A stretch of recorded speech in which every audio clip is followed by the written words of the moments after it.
Praise lord. ఇర్మియా గ్రంథము 11వ అధ్యాయము 7వ వచనము.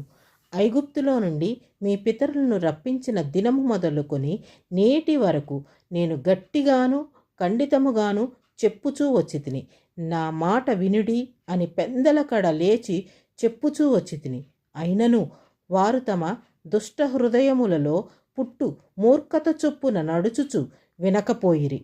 చెవియొగ్గిన వారు కాకపోయిరి. వారు ననుసరింపవలెనని నేను వారికి ఆజ్ఞాపించిన ఈ నిబంధన మాటలన్నిటినీ ననుసరించి నడవలేదు గనుక నేను ఆ నిబంధనలోని వాటినన్నిటినీ వారి మీదకి రప్పించుచున్నాను.